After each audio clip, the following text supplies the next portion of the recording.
Voilà donc nos 10 quartz soudés, donc 8 pour le filtre à quartz et 2 pour le VXO. Donc déjà on peut parler d'une importance que, c'est une question qui revient beaucoup. Est-ce qu'il faut souder les quartz à la masse ou pas? Donc il y en a qui vont vous dire oui, sans trop d'explications, il y en a d'autres qui vont vous dire c'est pas nécessaire. Moi ma réponse c'est indispensable. J'en ai fait expérience. Sur notre montage, simplement en approchant les doigts vers le filtre à quartz, ça fait varier la fréquence. Donc il se passe vraiment quelque chose au niveau des fils de quartz si on ne les soude pas. J'avais fait aussi j'ai eu le cas aussi d'un fil ou d'un coaxial, je ne sais plus, qui se baladait à côté, quoi. Donc sur un montage où j'avais pas soudé les quartz. Et enfin j'ai cherché un petit moment d'où ça venait, c'est qu'en fin de compte les quartz réagissaient à ce fil qui se baladait. Donc le fait de les mettre à la masse, c'est vraiment indispensable pour éviter tout problème. Donc les souder, ça ne veut pas dire tout souder l'ensemble, simplement vous faites un point de soudure sur chaque quartz, de manière à un jour, s'il y a besoin de les retirer, c'est de faire sauter ce point de soudure avec une pompe à souder. Donc là il y a des 4 points ici, 4 points là, et bien sûr pour le VXO la même chose, ici et là, j'aurais pu les faire ici, il y avait de la place, c'est vrai. Mais bon, je les ai fait là, c'est pareil.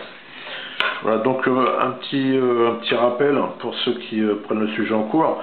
Vous pouvez aller sur le premier post de ce sujet, vous avez le lien projet 14 HMDK où j'explique ce montage. Pour rappel, c'est un montage que j'ai conçu moi-même, qui a une particularité, c'est que tous les composants sont reliés entre eux de manière symétrique, et non pas asymétrique. C'est-à-dire que j'ai optimisé les capacités des composants pour les faire travailler au mieux possible dans leur capacité, pour les faire vraiment, vraiment avoir un rendement maximum. Donc ce qui fait que ici vous n'avez pas deux filtres à quartz, un filtre à quartz pour l'émission, un filtre à quartz pour la réception, c'est vraiment un double filtre à quartz qui est commun à l'émission et à la réception. La commutation se fait donc par ces deux relais à double contact inverseur, et ce qui fait que ce filtre à quartz est en fin de compte composé non pas de 8 pôles, mais de 2 fois 4 pôles. C'est en fin de compte deux filtres à quartz qu'on va faire travailler en symétrie, quoi, pour avoir la liaison entre ce composant en réception et celui-là en symétrique. Voilà. Sinon, concernant le VXO, pareil, il y a deux quartz, donc il n'y a pas un quartz pour la LSB et un quartz pour l'USB, c'est bien deux quartz en parallèle, de manière à pouvoir avoir la possibilité d'augmenter la possibilité d'élargir le décalage en fréquence par rapport à leur fréquence d'origine.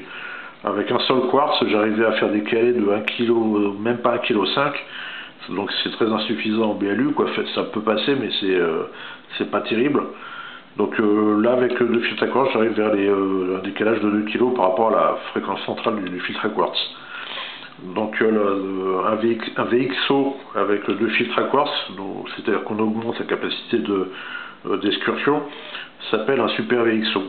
Ici, vous aurez une self de 10 microhenry qui n'est pas encore en place, mais qui le sera bientôt. Et cette self, si on veut augmenter encore plus sa possibilité d'élargir, de faire varier la fréquence des quartz, on peut mettre non pas une self, mais deux, comme ça, qui vont être reliés électriquement en série, mais positionnés en parallèle. Et plus on rapproche ces deux selfs, et plus on augmente le pouvoir d'excursion du filtre à quartz du VXO. Et on peut arriver de souvenir, ce que j'ai lu, à plus de 100 kg de décalage, quoi. On peut faire varier, donc on peut arriver à faire un petit VFO avec ce système. Nous, on n'a pas besoin de 100 kg, puis on a besoin quand même d'avoir une précision. Donc deux quartz, une seule self, et puis les capas qui vont bien. Ça, je vais en reparler, parce que bon, j'ai fait une petite erreur d'emplacement. Enfin, quand ce condensateur-là, il devrait être décalé, il devrait se retrouver à ratio là, quoi. Il y a un petit décalage d'1 mm 27. Donc c'est une petite erreur de ma part. Ça gêne pas, mais on en reparlera de toute façon. Là, on n'est pas encore à ce niveau-là. Voilà pour les filtres à quartz. Vous pouvez vous apercevoir, il y a aussi d'autres composants qui sont intervenus, mais je vais en parler dans une autre vidéo, la prochaine. Voilà. Donc pour les quartz, c'est bon, tout est en place. Et on va pouvoir passer justement à la suite.